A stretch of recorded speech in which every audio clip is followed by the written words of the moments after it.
We are anonymous. No faces, no flags, no permission slips. We exist in the spaces where power thinks no one is paying attention, where deals are cut in the shadows, where quiet little entries on a government calendar can signal something far bigger than any screaming headline. And right now, Donald Trump is facing something he never thought he'd see again in his captured, cowardly Republican Party, a real revolt inside the House of Representatives. Not a cable news spectacle, not a circus hearing. Something far more dangerous to a man like him, quiet procedural defiance that turns his own veto power into a live grenade sitting in his lap. So let's talk about what just happened and why it matters. On a Friday, while most people were checked out, and MAGA media was busy manufacturing outrage about something else, the House of Representatives pulled off a move that barely made a blip online but will explode in the coming days. In a unanimous consent motion, with no shouting and no grandstanding, the House agreed to take up 2 vetoes that Donald Trump issued recently.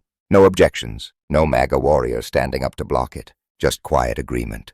The House press gallery posted it like it was nothing. The clerk read a veto message from the president regarding 2 bills, H.R. 131, the Finish the Arkansas Valley Conduit Act, and H.R. 504, the Miccosukee Reserved Area Amendments Act. Then shortly after, they posted that the chair asked for unanimous consent to consider the veto messages for H.R. 131 and H.R. 504 on January 8, 2026. It was agreed to without objection. Translation: the House just set up a process to consider overriding Donald Trump's vetoes. That doesn't happen by accident. That doesn't happen unless people in his own party are fed up, scared, or both. Now let's talk about what Trump actually vetoed, because this is where the cruelty, the pettiness, and the corruption all come into focus. The first bill, H.R. 131, the Finish, the Arkansas Valley Conduit Act, has been getting more attention. It was sponsored by Lauren Boebert, yes, that Lauren Boebert.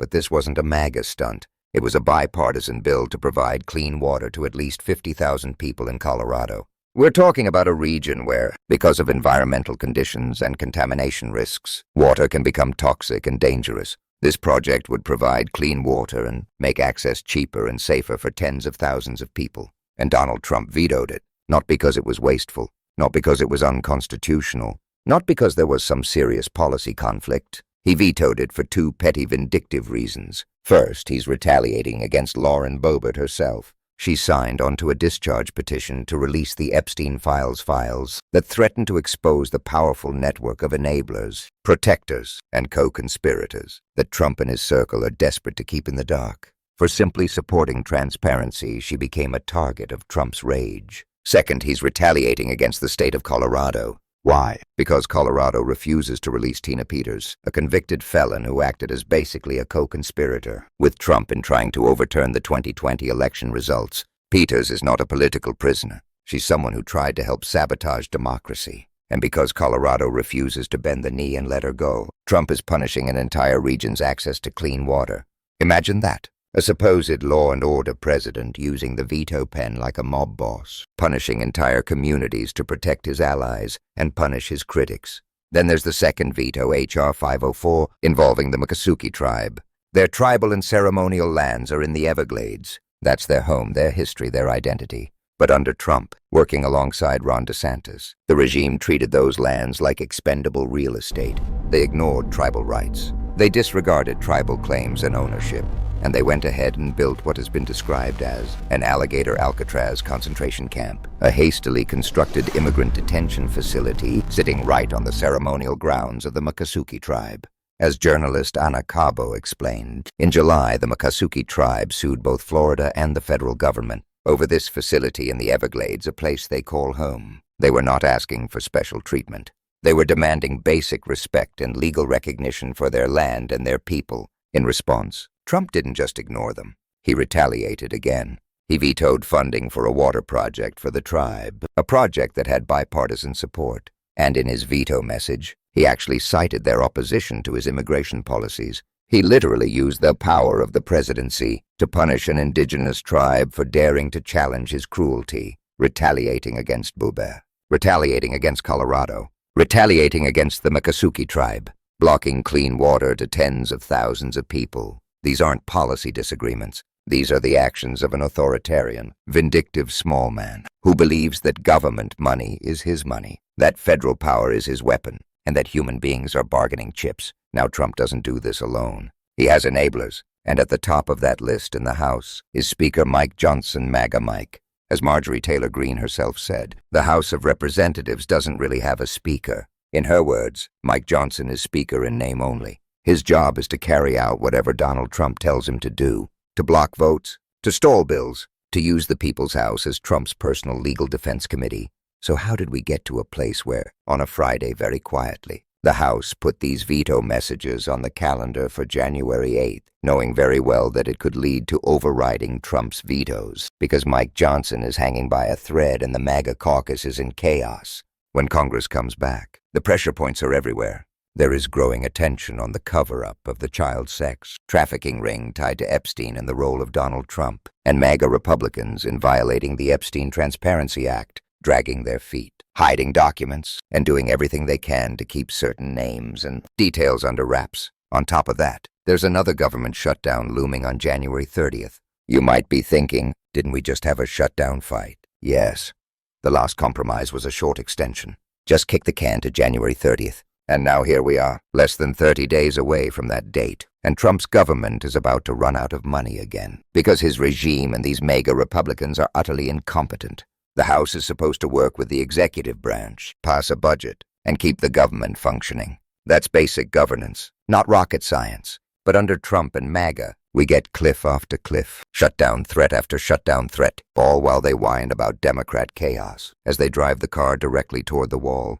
Here's the math. The next shutdown deadline is 4 weeks away. Congress has scheduled only 12 days of legislative business this month. 9 of the 12 government funding bills remain unfinished. 9. And they only scheduled themselves to work 12 days. That's not governing. That's sabotage dressed up as incompetence. So facing this mess, what does Mike Johnson do? He lets the reconsideration of Trump's vetoes slip onto the docket.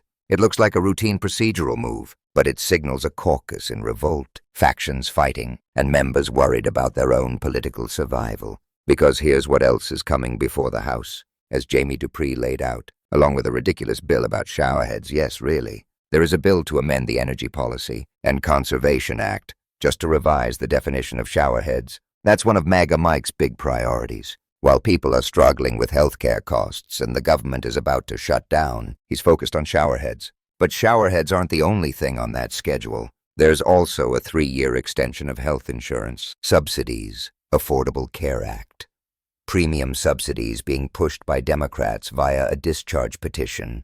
That discharge petition got signatures from MAGA Republicans as well, because they know what's waiting for them back home if people's premiums skyrocket. On top of that, there are the 2 Trump veto overrides we've been talking about, and those 9 unfinished funding bills. All crammed into 12 days, Mike Johnson is overwhelmed.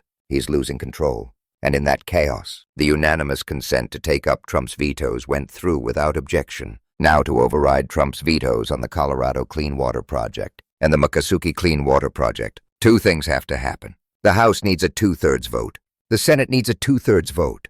That's the constitutional rule for overriding a presidential veto. And both of these bills, H.R. 504 and H.R. 131, originally passed unanimously. Every single member supported them before Trump decided to throw a tantrum and veto them for personal, petty reasons. So when the House comes back, here's what we're likely to see. First, the Affordable Care Act subsidies are likely to be extended. The House will probably pass that extension. Will Trump try to veto it? Maybe.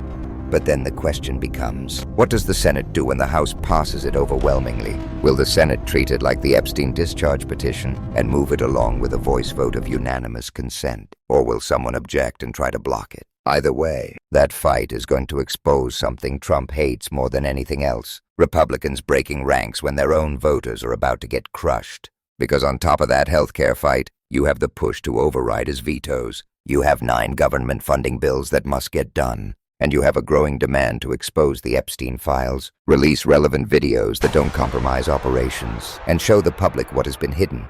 We're already seeing signs of panic. MAGA Republicans like Darrell Issa are literally running away. When Manu Raju tried to interview him before Congress went into recess, Issa tried to slam the door to avoid answering even basic questions like whether he's considering running for a seat in Texas. They don't want to be on camera explaining why they're helping Trump punish clean water projects or block healthcare extensions. You can hear the frustration from within the party itself. Republicans like Mike Lawler and Kevin Kiley sounded furious. Lawler said he was pissed for the American people. He called it absurd that in a body of 435 members, everyone has a responsibility to serve their district, yet the leadership won't even allow a vote on extending Affordable Care Act subsidies. When asked what he'd say to Speaker Johnson for blocking that vote, he called it a failure of leadership. He pointed out that members on both sides see this as an urgent issue, and their constituents will feel the pain at the start of the new year. So why not have a vote? Then there's Don Bacon from Nebraska.